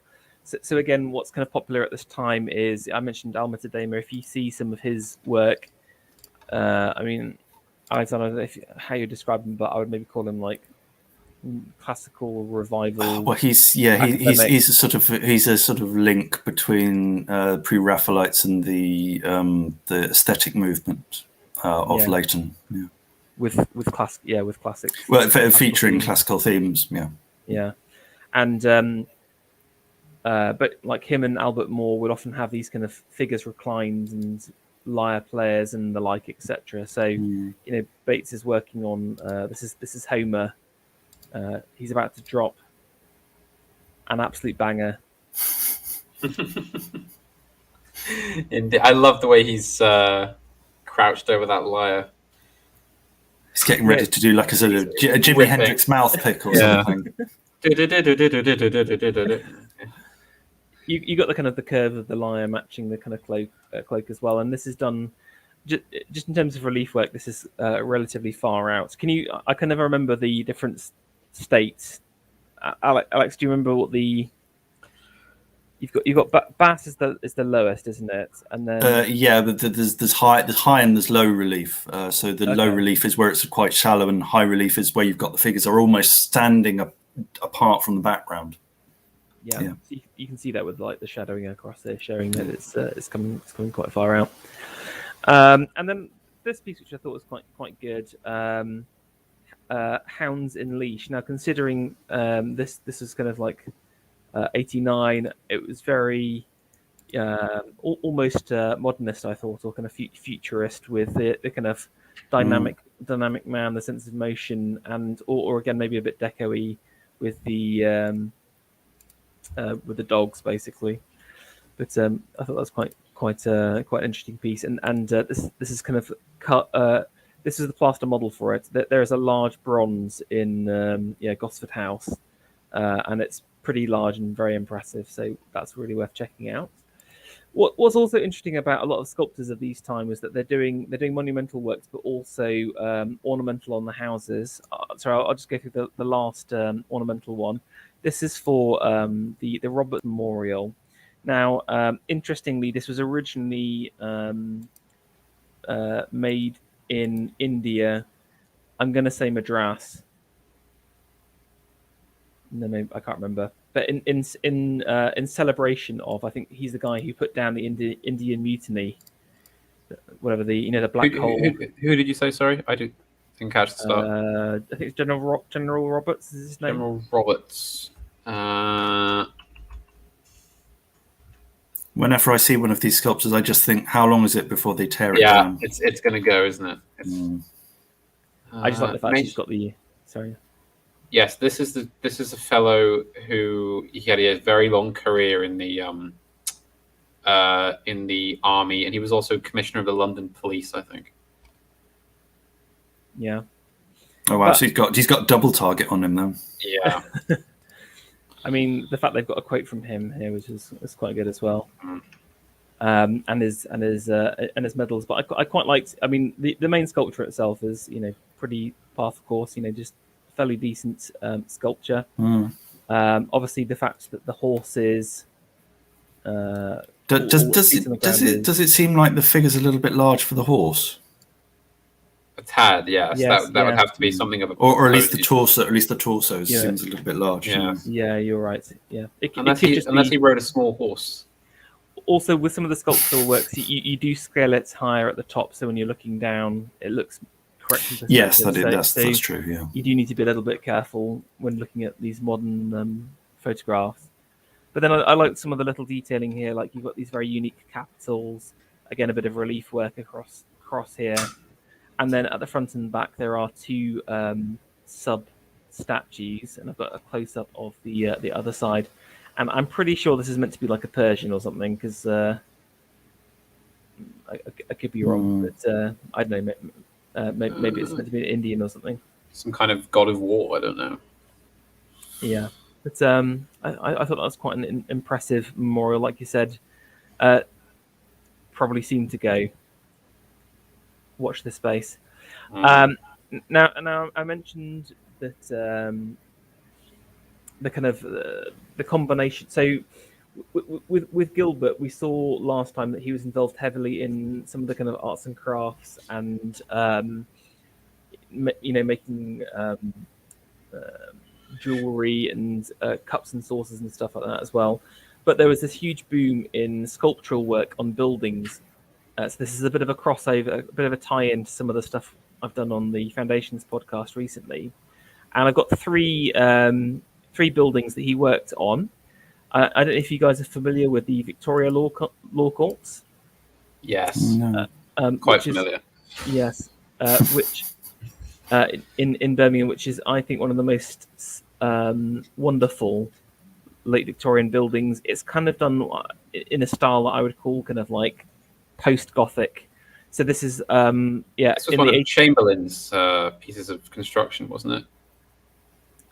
I think Waterhouse designed it, but I don't know if Chamberlain. I know that I think Chamberlain may have been mayor at the time. I think this was part of his project. Okay, interesting. But this was the last time I went to Birmingham, was to go on an excursion here, a law-related excursion. And of course, I mean, the main issue with this building is it's in Birmingham. That is actually true. It's really horrible city. yes, but the what's nice about it is they've kept quite a lot of the interiors from what I've seen. I mean, maybe you can describe it a little bit better. Yes, once you're inside, it's gorgeous. It's a real stately, civic piece of architecture and an interior as well. This really is a law building in a concrete sense. Yeah, and so you can see you've got things like the where you should have Gothic detailing. You've got this kind of like intricate work. It's kind of a bit Renaissance-y. It's kind of something else, and so that's why I kind of call it this kind of post-Gothic style. This is all done in molded terracotta, and so Bates did these anything sculptural across here. So again, the Queen Victoria, she's at the top here. There's George and the dragon across here. You've got allegories of like peasants and justice and mercy and peace. Again, stuff that just imagine putting up an allegory of justice on a modern building. People would be outraged by the idea it would have to be qualifying justice. It would have to be like some criminal of a particular ethnicity that gender neutral that happened to be caught in what they were doing and was declared a martyr. I mean, that would be a really good satirical piece. Just the 12 modern martyrs done anyway. Basically. But what I think is interesting is one of the reasons why I really love this kind of late Victorian style is you've got brilliant architects, but they're also collaborating really well with great sculptors of the time as well. Yeah, the workmen. Yeah, exactly. And nowadays we have neither. Essentially, we have good architects or sculptors. So the skill and the artistry. This was the main topic of Slingsby's talk at the event, wasn't it? The fact that a lot of the time the craftsmanship, the actual ability to put this together with your hands just isn't there. It's gone. It's not taught anymore. It's a kind of lost art. It's a very, very sad situation. Another slightly more humble building is 52 Cadogan Square. Very famous. This is one of my favorite buildings actually, by Ernst George, who is another one of these like late Victorian architects. I'd love to live in a place like this. Well, it's absolutely massive. I was looking at prices, and I think it was like 4 or 5 million for. So basically, Ernst George created this in like 4 or 5 houses in this row, and he's created a number of estates. Basically, these are the kind of houses that unfortunately get gutted and turned into like the mega basements and stuff like that. So, you hear about like buildings collapsing because they undermined it, and creating like a pool. It's a very, very metaphorical of society at the moment. Games room, undermining the foundations, and then the building collapses. Who'd have thought? Yeah. But you can see this is done in this like a Renaissance revival style, 1886. You've got this kind of beautiful gabling, sort of Dutch curved. But again, all of the sculptural work here, you can see there's some caterids and the kind of male versions as well. You can there's a nice little kind of copper snake going round into the pipe work. So again, what I love about this late Victorian style is every bit of ornamentation has someone thinking about it, and they're adding their own unique skill sets. If Ernst George just came up with this by himself, he wouldn't have all of the kind of depth of sculptural works at the same time to the piece, which would have made it lesser. So yes. And then we've got one more, so number 60 Buckingham Gate as well, which I've put in there, which is a very low resolution photo. This was done in the 60s. This building has now been flattened, and a modern building put in its place, which is a real shame. Shocking, isn't it? Yeah. Okay. Someone else who had a connection to building works is George Frampton. Now, he's most famous for two works, and the first one is the Lamia, which I adore. Wasn't he a guitarist for a prog rock brand or something? Well, the Lamia is a famous prog rock song by Genesis as well. Oh, yes, it is. Yes, The Lamb Lies Down on Broadway. Very good. Yes, yeah. So, Gen X talk. but no, but it's not Gen X talk. Totally wrong generation. Sorry, boomer talk. My it's mistake. It's my dad's generation, exactly. It is. Yes, it is literally. Yes, yeah.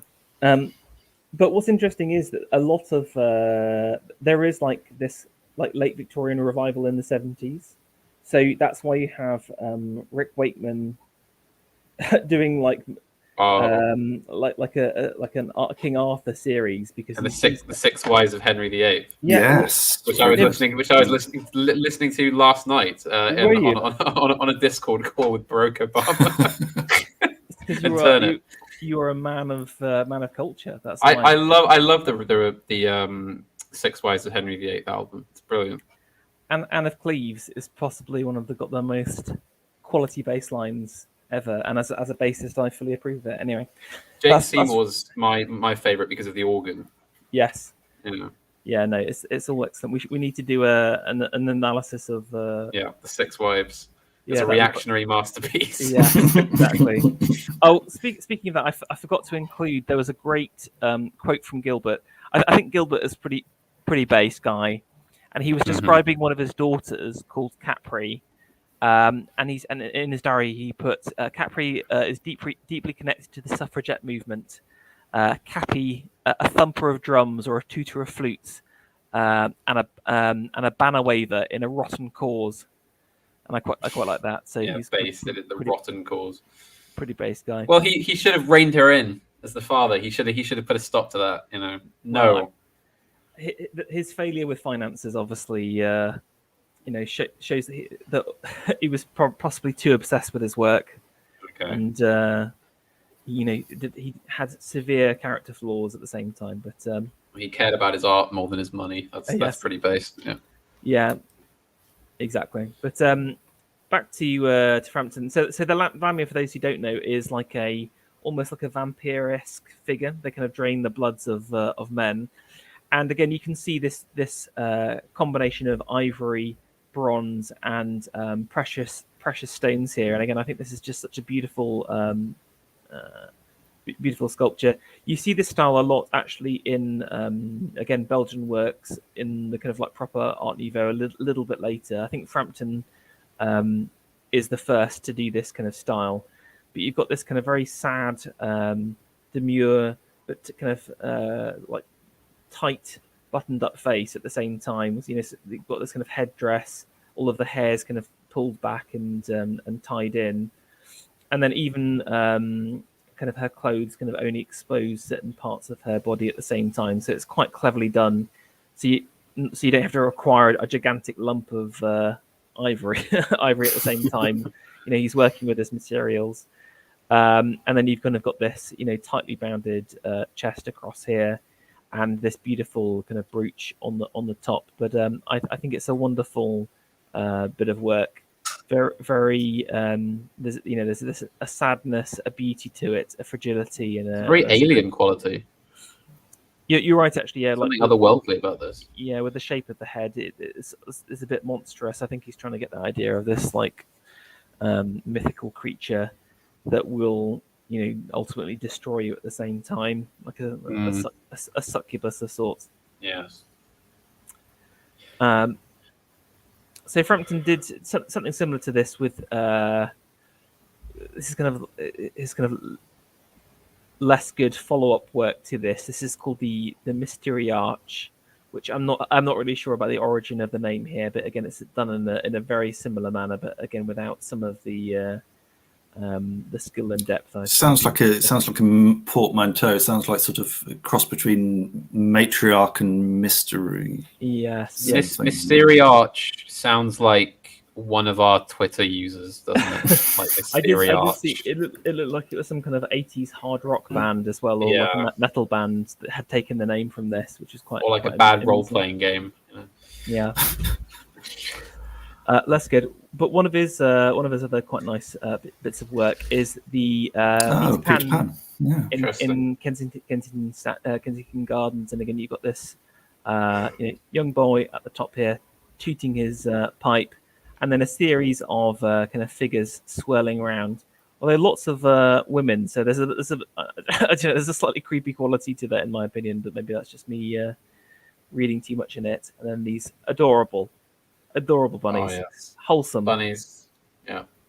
wholesome sculpture. This is the Very first wholesome. wholesome sculpture by, like, obviously I think the Victorians do get slammed for being overly sentimental, and rightly so. But I don't think we've seen that much of it in their work apart from this, really. So I mean, I think it's contextual because it's commemorating a story which is quite nuanced in how it deals with sentimentality. You know, the boy who never grew up and all this. But this is Edwardian, isn't it?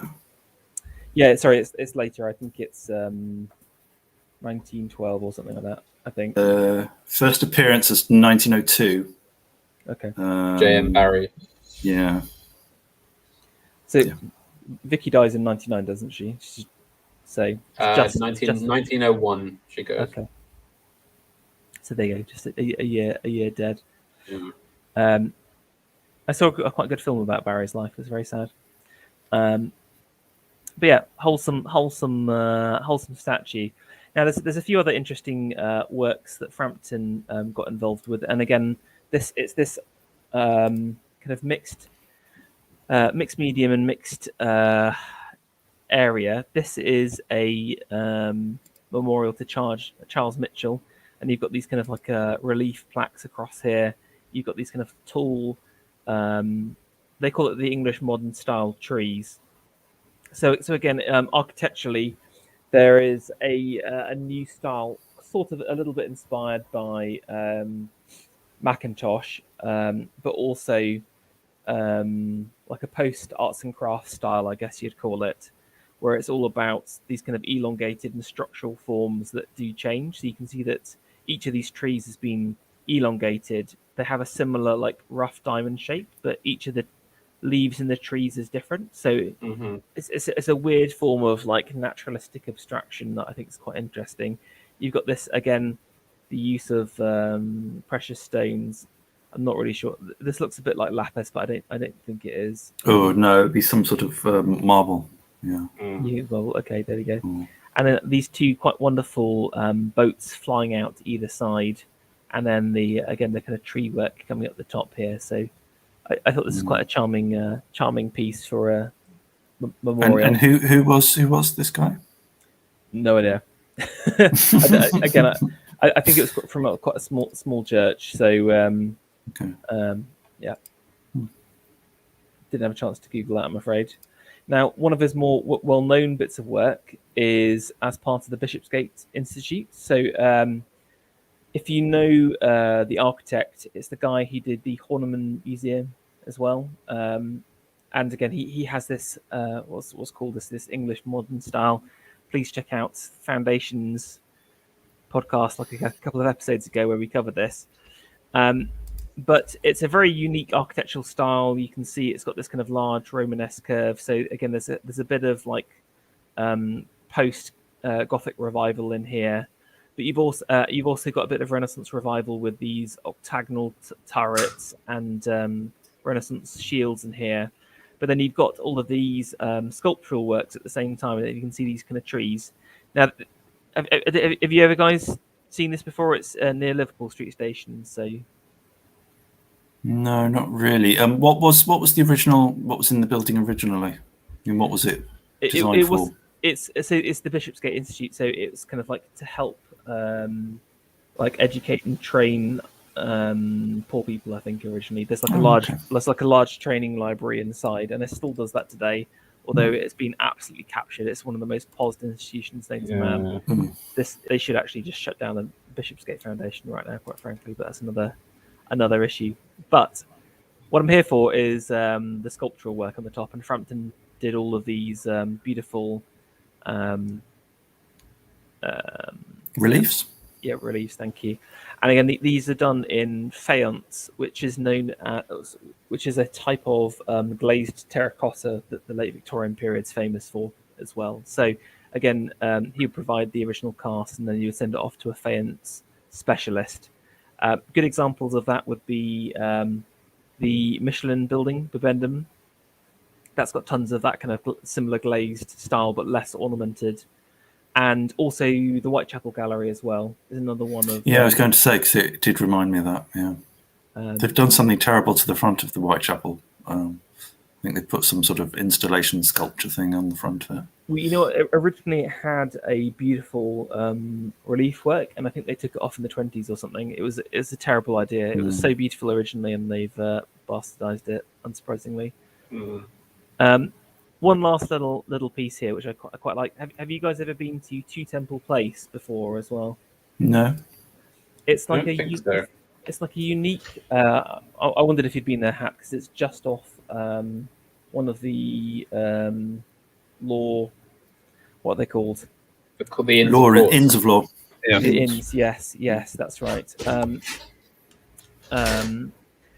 And basically, it's a kind of a Gothic Renaissance revival house, and they occasionally do exhibitions there. So it's definitely worth checking out. It's just for the architecture alone, whenever they've got a show on. But Frampton did this quite wonderful door. Do you think they would host a based Eisteddfod? Say again, sorry? Do you think they would host a based Eisteddfod? Yeah. Probably not. Actually, you know what? It would be a brilliant location for it, though. Actually, if we could get there. If we could get it, it's a very cool space. Actually, good. That's a great shout. And they're not open all the time as well for their main exhibitions. We need to think. We'll talk about that later, maybe. Maybe.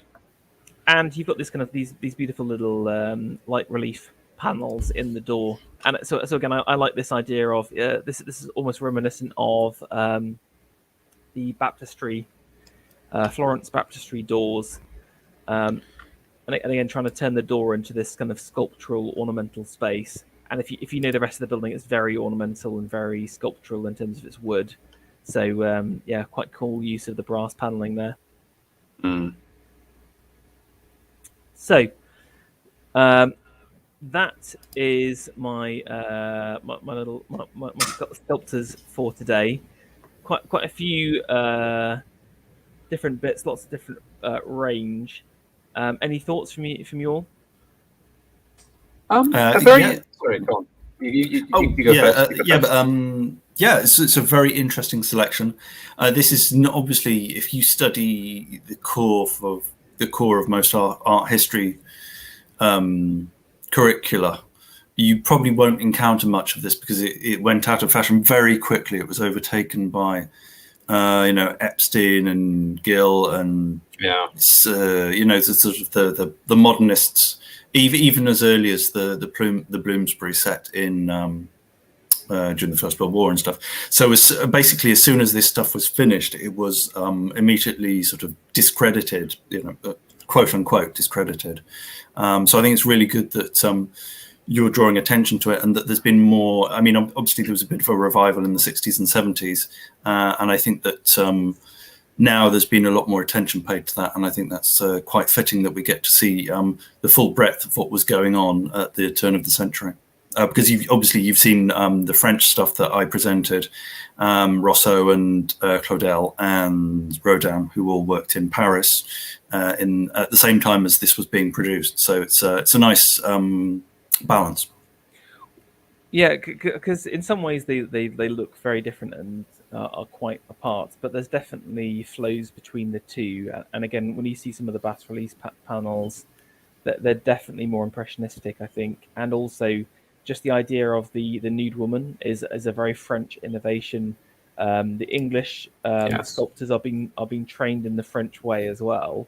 So there is actually, I think, a hidden French undercurrent in that kind of English work. So there's that kind of dialectic going on between the two. I think what's interesting is that because the British work is so tied to empire and the crown, and it is very academic and very mainstream, it really suffers critically beyond the Second World War. So again, like most people don't know Gilbert, but everyone would know quite a few of the French sculptors, for example, and they're kind of held up as these kind of important visionaries. I guess part of the other reason is that a lot of modernists will kind of follow on from the kind of impressionist avenue. But due to kind of the First World War, there was that kind of collapse in ability, meaning that you just couldn't create a lot of these works anymore in the same kind of way. And also you have to remember that basically the First World War kind of ended symbolism, it ended Art Nouveau, it ended the Belle Epoque. So you've got basically, it kills dead most of these traditions amongst the ruling class, amongst the commissioning class, amongst the cognoscenti and so forth. So that's kind of like the end point. 1914 is sort of draws a line under this. Not to mention all the sort of craftsmen who were actually killed during the war as well. One thing I would say is that there is like a swathe of war memorials in England in that kind of new sculpture style. So again, when you pass by, if you went to your Remembrance Day service or to a local memorial, look to see if they've got a knight in that kind of Gilbertian sense, because you see a lot of them provincially in that kind of style. But they just, like you said, they just can't maintain it beyond the 20s. Interestingly, Gilbert does actually survive until like the 40s, I believe, or like 37 or something. Still producing. He doesn't adapt to modernism. He just carries on what he's doing, and a lot of the British guys do just keep on steadfast. But unfortunately, a lot of the kind of next generation turns to the continent for their inspiration, and it's almost kind of like becomes a dead tradition in that kind of sense, that it doesn't get passed on to the next generation, sadly. But part of that is that the kind of the patrician class just does go. You got to think, obviously, a huge number of like just normal men died, but also a generation of young officer class, a generation of aristocracy died, and the attack on the aristocracy meant that you just wouldn't have these kind of large commissions anymore. No, indeed. So, Hat, any last comments? No, my thoughts were kind of summed up there on the whole. A kind of a sort of brief but very interesting period that was very quickly over eclipsed by other forms of art, I think, and other forms of sculpture, especially. One that I'm very favourable to, and if I was going to start collecting sculpture, this sort of style would appeal enormously, I think. I gotta say, it's unbelievably cheap, like comparatively. So, Really? For example, I saw a small Mackenzie, who's part of the kind of group statue, go for around about £20,000, which sounds like a ridiculous amount of money, but again, compare that to a Rodin, and then you'll see that it's bargain basement. The kind of turn of the century English stuff. So if you are a collector with a you need a fair chunk of change. But it's within the realms, I think, of actually collecting these days. While a lot of other stuff is. I don't think you could even get a Lucian Freud etching for £20,000 now. Yeah. Okay. Exactly. Really interesting. So I just want to thank you guys for taking us through that. Next time, Mr. Hat has come up with an idea, and so because he hasn't had a chance really to chat too much this time. I'm basically you're going to be in charge of the next episode, I think. Do you want to talk everyone through your idea, your concept? It does need some refinement still, because I have some ideas for how to do it. But basically, I want to do a comparison between the aesthetics and the styles and the clothing of quotes based people compared to quotes cringe people. In that, I want to kind of contrast the kind of aesthetic deviations of the two sides. So we'll probably start sometime around like the French Revolution, or perhaps the English Civil War, and probably take some shots at the Puritans. And then we'll kind of show the changing paths from how the kind of the influence of extravagance versus austerity that fluctuates between the two. What either side wants to kind of put forward, the kind of the demands of middle class respectability on the two. You know, what kind of house does a kind of leftist intellectual inhabit versus a kind of reactionary cleric, for example, you know, or you know, vice versa, or any of the other ways around. So I'll have to do a lot of research, and I'll put together a large stock of images, and I'll come up with a lot of points to make about various things. This is as a kind of aesthetic experiment, shall we call it? And I think this will be scheduled for the Sunday after next, won't it? Yeah, that's the 28th. Please submit your unaesthetic leftist to Panama Hat at his Twitter account. Yeah, at Verse by Hat. At Verse by Hat. Anything else to shill while we're shilling your Twitter account?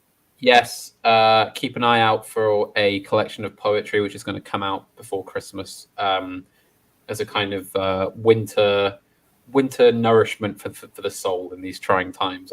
It'll either be free or at a very low price. The perfect stocking filler. Dedicated to this community of friends and cohorts of based intellectuality. Red pill your family by sneaking in some subversive poems by Hat. Absolutely. Mr. Adams. Oh, thank you very much. Well, it's been a pleasure, as always. Special thanks to Pharaoh for putting in such extra work, sort of digging out all those images. As far as shilling goes, 2 books available. You know, I do the same thing every day, every stream. There's also an Amazon wishlist if you're interested in buying me a book, which potentially could go up as a review on my website. There is a new review just up today of a book by Wyndham Lewis. Wyndham Lewis, famous Edwardian and sort of interwar British-Canadian painter, well known for his support of the Austrian painter, as well as for being an advanced artist. He also wrote, amazingly enough, he wrote a work of elite theory, and he published it in 1926, quite remarkably. And it's an absolutely fascinating book, and I have reviewed it, and you can find that review for free on alexanderadamsart.wordpress.com, and also subscribe to the print edition of The Jackdaw at thejackdaw.co.uk, and you get exclusive content from me.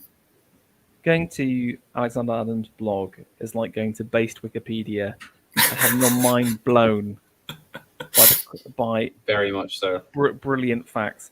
Can I just also highlight there was an excellent article recently about Botticelli. Was that on your blog as well? Yes, that was also on the blog, so you can find that there as well. Thank you. Absolutely, I love that. That was brilliant. So please check that out as well for Botticelli. I shall also be posting something for Carlisle Day. I'm reviewing 2 Carlisle books for the websites on my website again, and that will be coming out on the 4th of December when Carlisle Day is, and I believe Panama is doing something for that.